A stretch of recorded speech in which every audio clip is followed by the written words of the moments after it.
Halo, perkenalkan nama aku Revalina Devia. Biasanya dipanggil Reva. Umur aku 17 tahun. Reva ini terkenal sebagai si anak indigo ya? Iya, bisa dibilang kayak gitu. Makhluk yang pertama kali aku lihat dulu sih waktu aku kecil. Jadi dulu waktu di kamar mandi sempat ngelihat. Dulu tuh aku belum sadar gitu kalau itu bisa ngelihat yang namanya. Aku kira dulu cuma ada di bayangan aku aja kan. Dulu sempat ngelihat nenek-nenek gitu, tapi nggak yang terlalu tua gitulah. Terus aku kayak nakut-nakutin saudara aku, jadi sempat diomelin juga. Dan aku pikir, ayo udahlah nggak usah sampai orang-orang tahu gitu. Sosoknya kayak ada di atas bak mandi. Jadi itu kayak ngeliatin katanya emang suka sama aku, sama kakak-kakak aku gitu. Jadi setiap malam itu katanya sih sering ngelus-ngelus kepala. Setannya bentukannya kayak hancur gitu ya mukanya gitu. Jadi buyutnya aku keturunan dari ibunya Roro Kidul.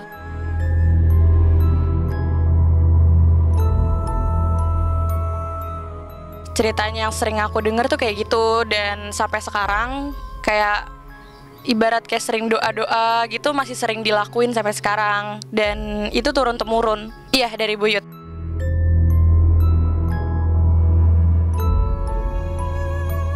Enggak, kebetulan Uyut udah almarhum. Kalau Uyut aku asli Banten. Uyut itu di mata aku waktu aku masih kecil ya, kebetulan terakhir ketemu Uyut, nggak yang seumur sekarang. Jadinya kurang terlalu kenal juga. Cuma dengar cerita dari orang tua gitu-gitu yang sampai sekarang masih dilakuin dari dulu itu kayak setiap malam Jumat kayak adain makanan dan doa-doa gitu untuk karuhun-karuhun kayak gitu.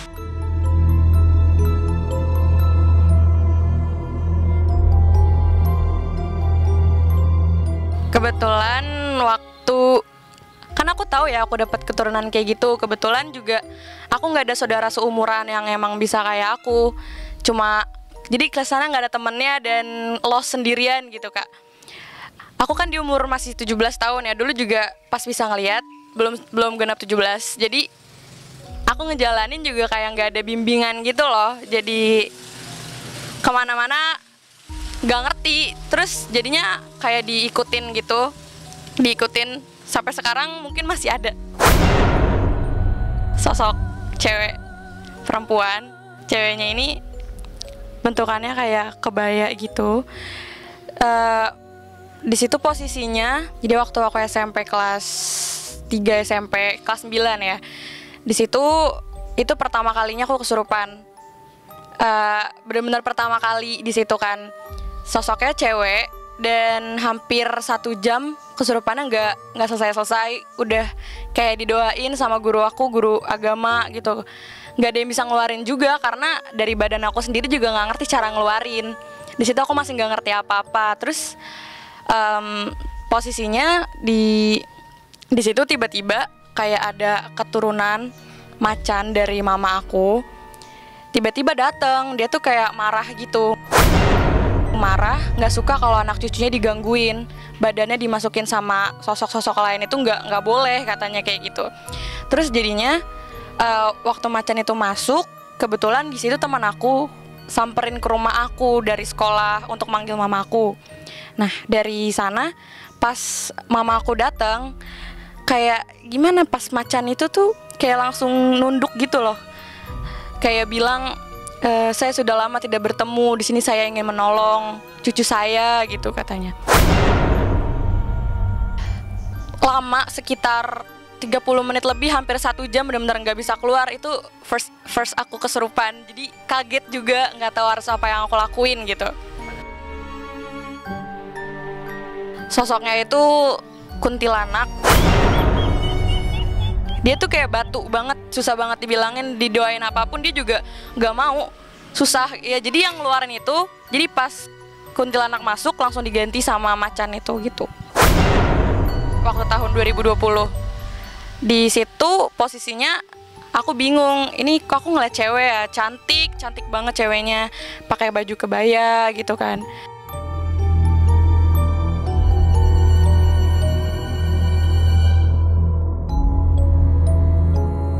ceweknya ini bener-bener kayak bikin aku terngiang-ngiang, siapa sih dia gitu.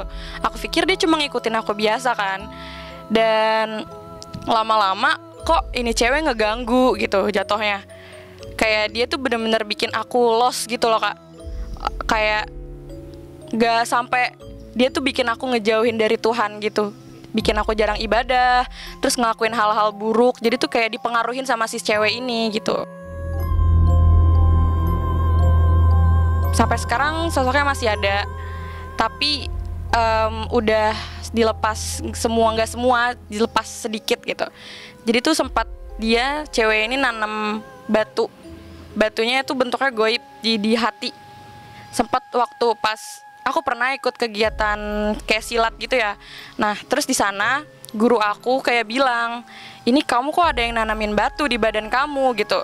Ini nggak tahu dari mana tiba-tiba ada, dan di situ aku diajakin mau dilepas batunya. Mau dilepas, ditarik. Susah kan nariknya Kak. Di situ aku benar-benar udah hilang kendali, dan aku kira kalau aku nyodok-nyodok mulut aku tuh bisa kan ya, kayak gitu. Ternyata nggak keluar-keluar, yang keluar cuma darah waktu itu. Dan udah energinya udah habis, udah amburadul semua, udah benar-benar susah kan. Udah tuh diselesain dan emang belum keluar. Jadinya waktu pas aku pulang aku ceritain ke mama gini. Dan waktu itu mama yang narik batunya jadinya, tapi pelan-pelan, gak yang pakai cara kasar gitu. Bentuk batunya tuh yang aku lihat kayak bulat segini gitu loh Kak. Terus dikeluarin habis itu. Iya lumayan gede. Waktu diambil juga itu nggak ngaruh banyak ya. Jadi setannya ini masih tetap nempel. Terus baru-baru ini kebetulan aku juga pindah sama tante aku. Di situ sama tante dibantuin. Kemarin dia main ke rumah. Terus nih anak kok ngomongnya nggak karuan. Ini kenapa? Begitu aku lihat kok dia kemasukan satu sosok gaib. Nah, dia udah ngikutin udah lama dan udah masuk berulang kali. Jadi ya aku pegang lah yang masuk ini. Kamu tuh siapa? Aku bilang. Tapi dia nggak ngaku. Ya memang mereka itu suka ganggu ya. Dan lebih dalam lagi aku lihat itu ternyata Reva sukmanya udah hilang satu. Udah tertukar sama dia gitu.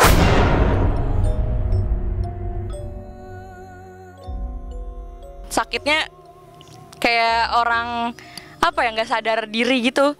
Nah kalau dari mananya itu katanya dari pinggir laut, batu-batu gitu. Bentuknya amis. Jadi kayak sesosok kayak ular gitu, tapi cewek bentukannya, dari batu-batu pinggir pantai. Aku telusurin dong, ini dari mana asalnya.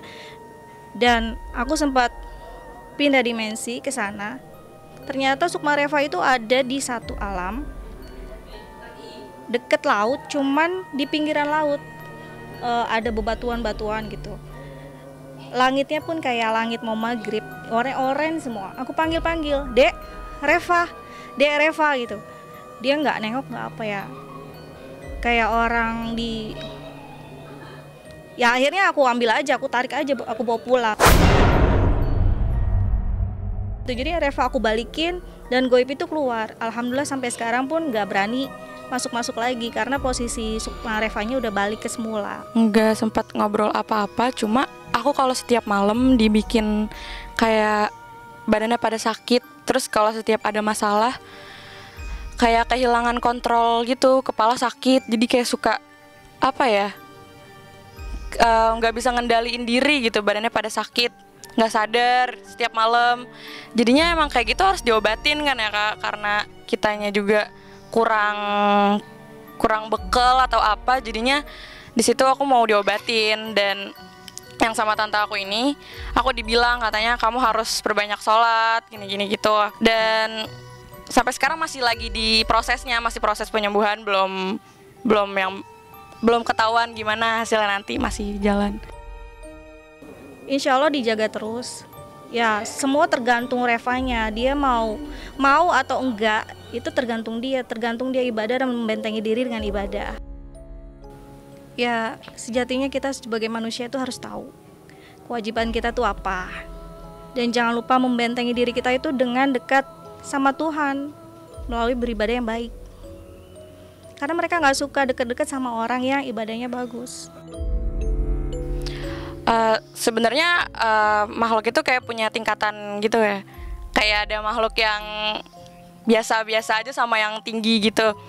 Kalau aku sendiri yang paling sering aku lihat biasanya yang biasa-biasa aja, karena aku juga masih belum terlalu ngerti kan, masih kayak ibarat masih anak-anak gitu. Jadi belum ke yang terlalu ngeliat yang kesana, karena berat juga, capek ngelihatnya.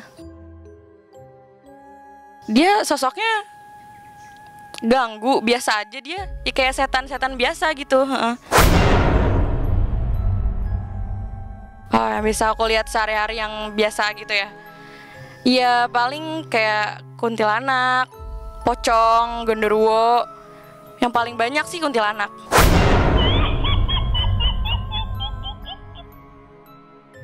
Ya cewek suka terbang, pakai baju putih, terus suka nunduk, rambutnya panjang kayak gitu. Iya, seperti pada gambaran umumnya.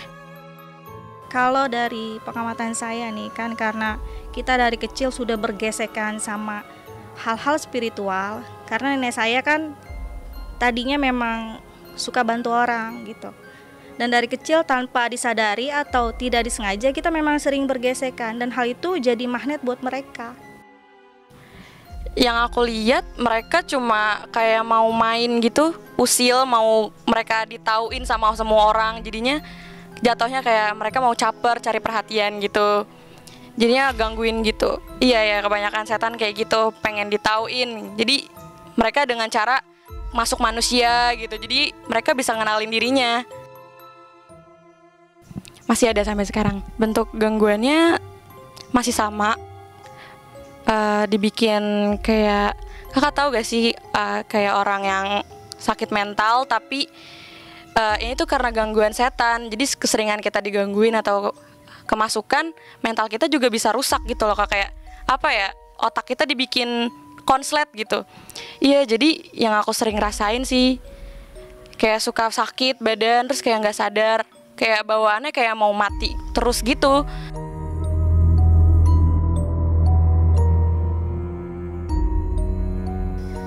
Kalau tanda-tanda dia datang sih enggak, cuma dia kayak setiap hari suka ngunjukin dirinya kalau dia tuh masih ada gitu. Dia juga masih kayak apa ya, nempelin, kadang teman-temannya ditempelin, udah lu masuk sana gitu. Ya jadi kalau setiap malam suka, iya, teman-temannya dipanggilin gitu, kayak ya sebangsanya mereka. Jadi pada masuk ke badan aku, nempel, tapi nggak bentuk kesurupan gitu. Dia tuh kayak mau bawa aku gitu, dia mau ngajak aku untuk jadi ikut dia lah gitu istilahnya. Cuma kayak nempel, terus bikin badan berat gitu. Tapi kenapa bisa ngeliat si makhluk-makhluk itu? Enggak, soalnya dia bentuknya kayak bikin badan kotor gitu loh, Kak. Jadi kayak suka dibersihin gitu setiap kayak malam atau gimana gitu, suka ngebersihin badan gitu akunya. Biasanya waktu itu pas waktu dibersihin pertama, kuntilanak juga yang ditempel-tempelin ya. Cewek banyak setannya, makanya orang yang ketemu aku pertama yang bisa ngelihat, kok nih orang banyak setannya di badannya gitu. Enggak, soalnya di situ aku dibikin lupa sama kegiatan dunia aku. Jadi dulu aku sering main, jadi nggak mikirin tentang setan-setan.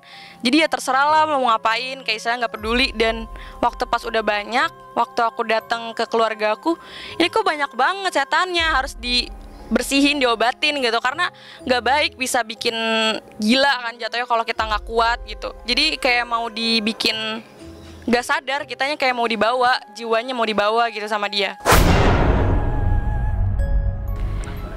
Iya, karena biasanya setan itu nggak mau dirinya terlalu ke expose gitu ya. Tergantung setannya juga. Cuma kalau yang di sini kalau terlalu diceritain, dia kayak nggak suka. Jadinya aku takut kalau makin diceritain, makin ngeganggu gitu jatuhnya dia nanti. Jadinya aku nggak bisa cerita lebih dalam gitu. Ada, iya kebetulan masih ada. Iya, ada, setannya ada.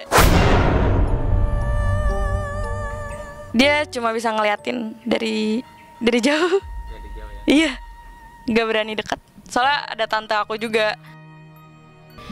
Jadi sosok cewek ini dia gangguin aku juga punya tujuan, bukan setan yang cuma mau ganggu biasa.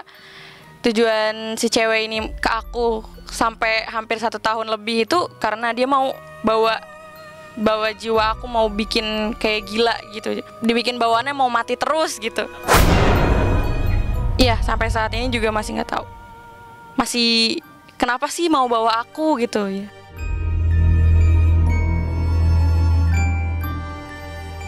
Oh, tentu saja. Yang baik itu ada, yang jahat juga ada. Yang deketin Reva ini ya jahat. Mau mengambil alih Reva. Iya, sampai sekarang aku masih penasaran, nggak tahu kenapa ini kok nggak mau pergi-pergi, susah banget gitu.